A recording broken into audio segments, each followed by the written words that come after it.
ನನ್ನ ಮಗನಿಗೆ ಅಡಿನಾಯ್ಡ್ಸ್ ಅಂತ ಸಮಸ್ಯೆ ಆಯಿತು. ಈ ಭಾಗದಲ್ಲಿ ಒಳಗಡೆ ಇರೋಂತಹ ಏನೋ ಒಂದು ಮಾಂಸಖಂಡ ಅಡ್ಡ ಬರುತ್ತೆ, ಅವನಿಗೆ ಉಸಿರಾಟಕ್ಕೆ ತೊಂದರೆ ಆಗ್ತಿತ್ತು. ಸಣ್ಣ ಮಕ್ಕಳಲ್ಲೆಲ್ಲ ಆಗುತ್ತಂತೆ. ಸೊ ಅಂತ ಸಮಸ್ಯೆ ಆದಾಗ ನನ್ನ ಮಗ ಏದುಸಿರು ಬಿಡ್ತಿದ್ದ. ತಕ್ಷಣ ಉಸಿರೆಳೆಯೋದು, ಎಲ್ಲರೂ ಭಯ ಪಟ್ಬಿಟ್ಟಿದ್ರು. ಮತ್ತೆ ಹಾಸ್ಪಿಟಲ್ಗೆ ಹೋಗಿ ತೋರಿಸಿದಾಗ ಅವ್ರು ಏನಂತಂದ್ರು, ಇಲ್ಲ ಆಪ್ರೇಷನ್ ಮಾಡಿ.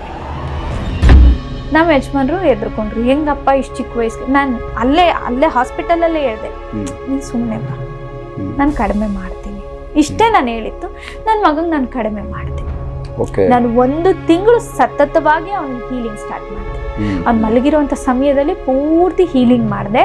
ನನ್ನ ಮಗನಿಗೆ ಈಗ ಯಾವುದೇ ಸಮಸ್ಯೆ, ಆ ಥರ ಯಾವ ಸಮಸ್ಯೆನೂ ಇಲ್ಲ.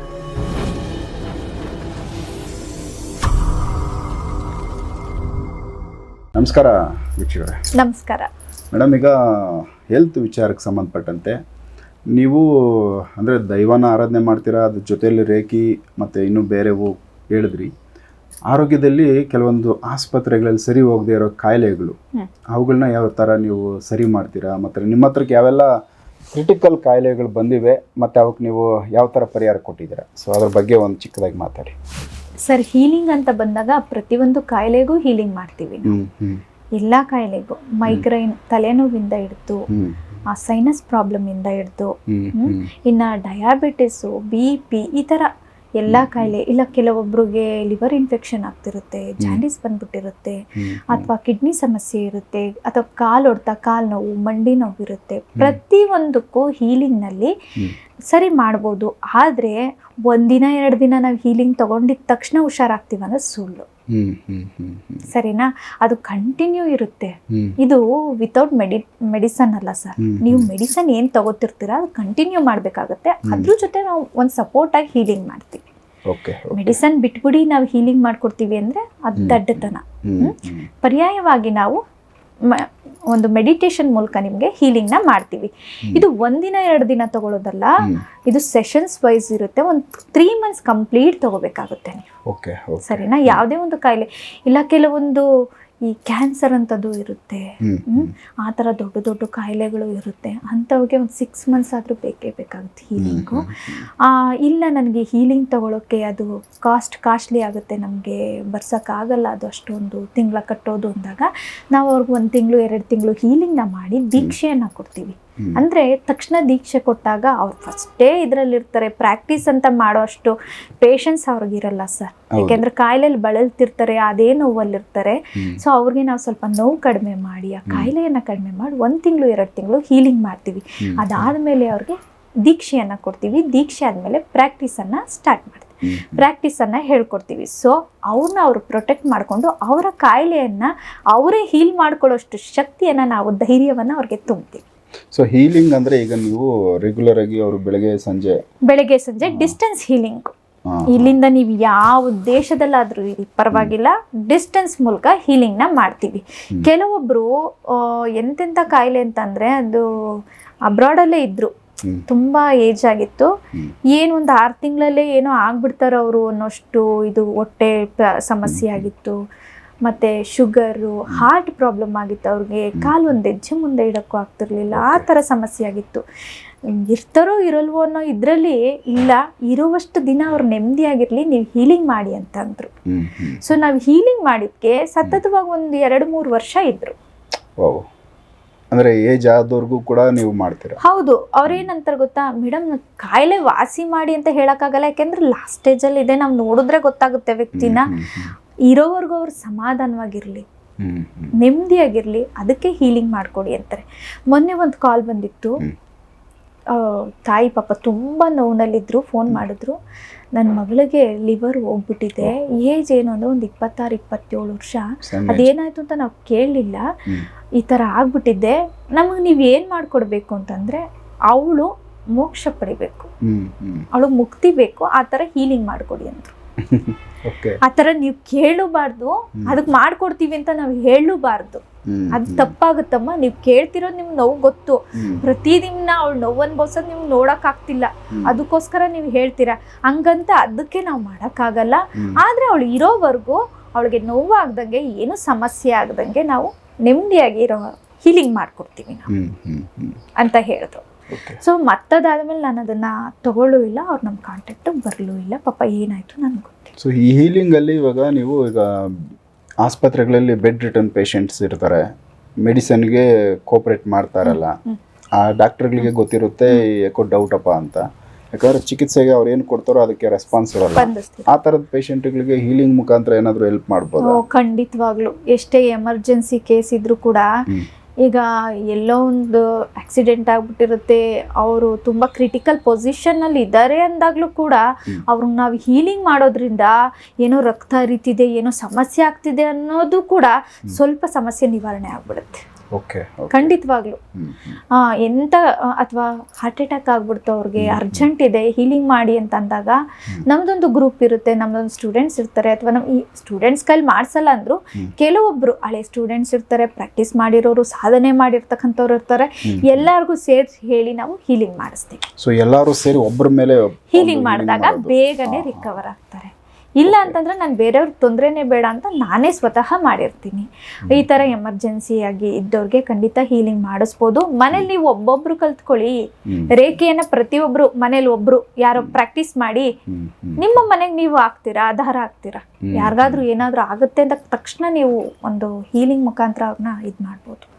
ಅಂದ್ರೆ ಅವ್ರಿಗೆ ಆ ಒಂದು ಸಮಸ್ಯೆಯಿಂದ ಹೊರಗಡೆ ಬರ್ಸಕ್ಕಾಗುತ್ತಾ, ಇಲ್ಲ ಬರೀ ಒಂದು ಪ್ರೊಡಕ್ಷನ್ ಅಷ್ಟೇ ಇರುತ್ತಾ? ಏನಿಲ್ಲ, ಸಮಸ್ಯೆಯಿಂದ ಹೊರಗಡೆ ಕೂಡ ಬರ್ಬೋದು. ರೇಖೆಯಲ್ಲಿ ಬ್ರಹ್ಮಾಂಡದ ಶಕ್ತಿ ಅಷ್ಟಿದೆ. ಅಂದ್ರೆ ಕಾಸ್ಮಿಕ್ ಎನರ್ಜಿನ ಅದು ರಿಸೀವ್ ಮಾಡಿ ಅವ್ರಿಗೆ ಏನಾದರೂ ಶಕ್ತಿ ಕೊಡುತ್ತೆ. ಹೌದು. ಈಗ ಹೇಗೆ ಅಂತಂದ್ರೆ, ಒಂದು ಅಲ್ಲಿನ ಸಮಸ್ಯೆ ಆಯ್ತು ಆಯ್ತಾ, ಆ ಅಲ್ಲಿನ ಸಮಸ್ಯೆ ಆದಾಗ ನಾವು ಅಲ್ಲಿ ಕೀಳಿಸೋದು ಹಾಕ್ಸೋದು ಏನೋ ಮಾಡ್ತೀವಿ, ಮತ್ತದೇನಾಯ್ತು ಇನ್ಫೆಕ್ಷನ್ ಆಗೋಯ್ತು, ಜಾಸ್ತಿ ಆಗೋಯ್ತು. ಆವಾಗ ನಮ್ಮಲ್ಲಿ ನಮಗೆ ಪ್ರಶ್ನೆ ಹಾಕೋತೀವಿ, ನನ್ನಲ್ಲಿ ರೇಖಿ ಶಕ್ತಿ ಇದೆ ಅಂದಾಗ ಆ ಇನ್ಫೆಕ್ಷನ್ ಏನಿದೆ ಅದು ಕಡಿಮೆ ಆಗ್ಬೇಕು ಅಂತ. ಡಾಕ್ಟರ್ ಏನಂತಾರೆ, ಇಲ್ಲ ಮತ್ತೆ ತೆಗಿಬೇಕು, ಮತ್ತೆ ಹಾಕ್ಬೇಕು ಅಂತಾರೆ. ಸೊ ಅವಾಗ ನಾವು ನಮ್ಮಲ್ಲೇ ಪ್ರಶ್ನೆ ಮಾಡ್ಕೋತೀವಿ, ಇಲ್ಲ ಅದು ಹೆಂಗಾಗುತ್ತೆ, ನಮ್ಮಲ್ಲಿ ರೇಖಿ ಶಕ್ತಿ ಇದೆ ಅಂದಾಗ ಅದು ಕ್ಯೂರ್ ಆಗುತ್ತೆ ಅಂತ. ಇದು ನನ್ನ ಅನುಭವ. ನಂಗೆ ಒಂದು 10-12 ದಿನದಲ್ಲಿ ಇನ್ಫೆಕ್ಷನ್ ಆಗಿದ್ದಿತ್ತು, ಪೂರ್ತಿ ಅಲ್ಸರ್ ಅಂತ ಆಗ್ಬಿಡುತ್ತೆ ಅಲ್ಲಿ ತೆಗ್ದಾಗ ಇದ್ ಮಾಡಿದಾಗ. ಆ ತರ ಆದಾಗ ಒಂದು 10-12 ದಿನದಲ್ಲಿ ನಾನು ನಂಬಿದ್ದಿಷ್ಟೇ ರೇಖಿನ. ಸೊ ಹೀಲ್ ಮಾಡ್ಕೊಂಡು ಹೋದೆ, ನನಗೆ ನಾನೇ ಸೆಲ್ಫ್ ಹೀಲ್ ಮಾಡ್ಕೊಂಡು ಹೋದೆ, ಕಮ್ಮಿ ಆಯ್ತು, ಸರಿ ಹೋಯ್ತು. ಅವಾಗ ನಾನು ಅಂದೆ, ನನ್ನ ಜೊತೆ ರೇಖಿ ಶಕ್ತಿ ಇದೆ. ಸೊ ನನ್ನ ಮಗನಿಗೆ ಅಡಿನಾಯ್ಡ್ಸ್ ಅಂತ ಸಮಸ್ಯೆ ಆಯ್ತು. ಈ ಭಾಗದಲ್ಲಿ ಒಳಗಡೆ ಇರೋಂತಹ ಏನೋ ಒಂದು ಮಾಂಸಖಂಡ ಅಡ್ಡ ಬರುತ್ತೆ, ಅವನಿಗೆ ಉಸಿರಾಟಕ್ಕೆ ತೊಂದರೆ ಆಗ್ತಿತ್ತು. ಸಣ್ಣ ಮಕ್ಕಳಲ್ಲೆಲ್ಲ ಆಗತ್ತಂತೆ. ಸೊ ಅಂತ ಸಮಸ್ಯೆ ಆದಾಗ ನನ್ನ ಮಗ ಏದುಸಿರು ಬಿಡ್ತಿದ್ದ, ತಕ್ಷಣ ಉಸಿರೆಳೆಯೋದು, ಎಲ್ಲರೂ ಭಯ ಪಟ್ಬಿಟ್ಟಿದ್ರು. ಮತ್ತೆ ಹಾಸ್ಪಿಟಲ್ಗೆ ಹೋಗಿ ತೋರಿಸ್ದಾಗ ಅವ್ರು ಏನಂತಂದ್ರು, ಇಲ್ಲ ಆಪ್ರೇಷನ್ ಮಾಡಬೇಕು ಅಂತಂದ್ರು. ನಮ್ಮ ಯಜಮಾನ್ರು ಎದ್ರುಕೊಂಡ್ರು, ಹೆಂಗಪ್ಪ ಇಷ್ಟು ಚಿಕ್ಕ ವಯಸ್ಸಿಗೆ. ನಾನು ಅಲ್ಲೇ ಹಾಸ್ಪಿಟಲಲ್ಲೇ ಹೇಳ್ದೆ, ನೀನು ಸುಮ್ಮನೆ ಬಾ, ನಾನು ಕಡಿಮೆ ಮಾಡ್ತೀನಿ, ಇಷ್ಟೇ ನಾನು ಹೇಳಿತ್ತು. ನನ್ನ ಮಗಂಗೆ ನಾನು ಕಡಿಮೆ ಮಾಡಿದೆ. ನಾನು 1 ತಿಂಗಳು ಸತತವಾಗಿ ಅವನಿಗೆ ಹೀಲಿಂಗ್ ಸ್ಟಾರ್ಟ್ ಮಾಡಿದೆ. ಅವ್ನು ಮಲಗಿರುವಂಥ ಸಮಯದಲ್ಲಿ ಪೂರ್ತಿ ಹೀಲಿಂಗ್ ಮಾಡಿದೆ. ನನ್ನ ಮಗನಿಗೆ ಈಗ ಯಾವುದೇ ಸಮಸ್ಯೆ, ಆ ಥರ ಯಾವ ಸಮಸ್ಯೆನೂ ಇಲ್ಲ. ಅಂದ್ರೆ ಸಮಸ್ಯೆ ಅದು ಎಷ್ಟೇ ಕ್ರಿಟಿಕಲ್ ಇರಲಿ, ಹೀಲಿಂಗ್ ಮುಖಾಂತರ ಅದಕ್ಕೆ ಚಿಕಿತ್ಸೆ ನಡೆಯುತ್ತೆ. ಕೆಲವೊಂದು ಮಕ್ಕಳು ಹೈಪರ್ ಆಕ್ಟಿವ್ ಆಗಿರ್ತವೆ, ಒಂದು ಕಡೆ ಕೂರಲ್ಲ, ಒಂದ್ ಕಡೆ ನಿಲ್ಲಲ್ಲ.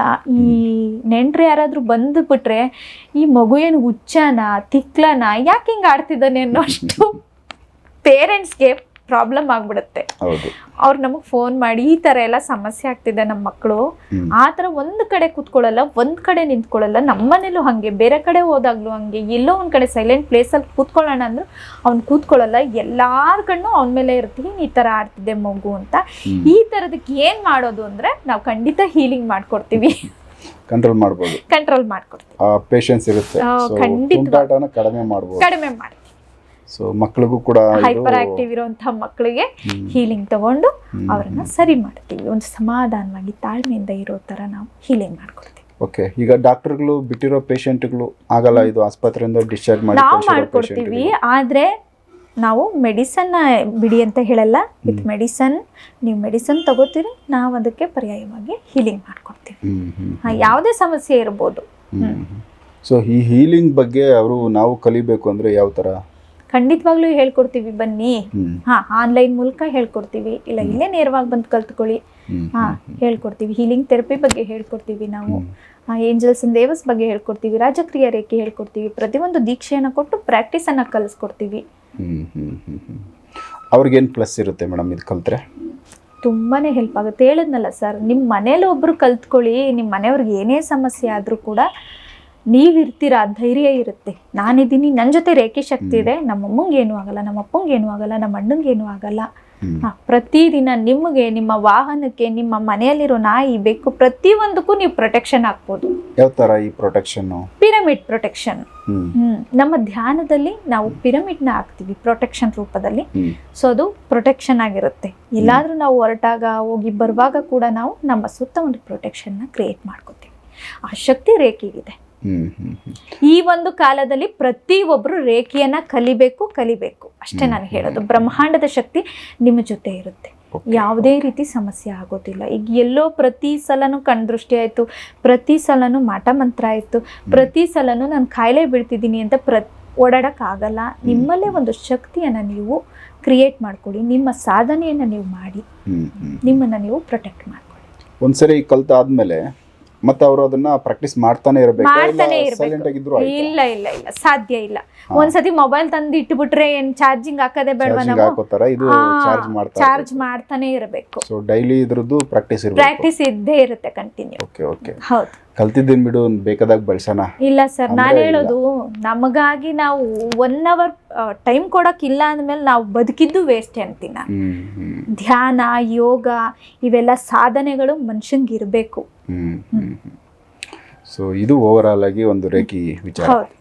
ಸೊ ವೀಕ್ಷಕರೇ, ಯಾಕಂದರೆ ಈಗ ಮಧುಶ್ರೀ ಮೇಡಮ್ ಅವರು ರೇಖಿ ಆ ಒಂದು ವಿಚಾರಕ್ಕೆ ಸಂಬಂಧಪಟ್ಟಂತೆ ಸಾಕಷ್ಟು ಡಿಸ್ಟೆನ್ಸ್ ಹೀಲಿಂಗು ಇವೆಲ್ಲ ಮಾಡಿ ಅವ್ರಿಗೆ ಅನುಭವ ಇದೆ. ಕೆಲವೊಂದು ಆಸ್ಪತ್ರೆ ಪೇಷಂಟ್ಗಳಿಗೂ ಕೂಡ ಅವರು ಈ ಚಿಕಿತ್ಸೆ ಕೊಟ್ಟಿದ್ದಾರೆ. ಸ್ವತಃ ಅವ್ರದ್ದೇ ಮನೆಯಲ್ಲಿ ಕೂಡ ಒಂದಷ್ಟು ಅನುಭವ ಅವರು ಹೇಳಿದ್ರು. ಸೊ ಈ ಒಂದು ಹೀಲಿಂಗು ಕೂಡ ಆರೋಗ್ಯನ ಸರಿ ಮಾಡಿಕೊಡುತ್ತೆ ಅನ್ನೋ ವಿಚಾರನ, ಸೊ ಅದು ಆ ಒಂದು ಉದಾಹರಣೆ ಸಮೇತ ಅವ್ರು ತಿಳಿಸಿದ್ದಾರೆ. ನೆಕ್ಸ್ಟ್ ಇನ್ನೂ ಇದೇ ಥರ ಬೇರೆ ವಿಚಾರಗಳನ್ನ ಅವ್ರ ಜೊತೆ ಮಾತಾಡ್ತಾ ಹೋಗ್ತೀನಿ, ಎಪಿಸೋಡ್ ನೋಡ್ತಾ ಹೋಗಿ. ನಮಸ್ಕಾರ.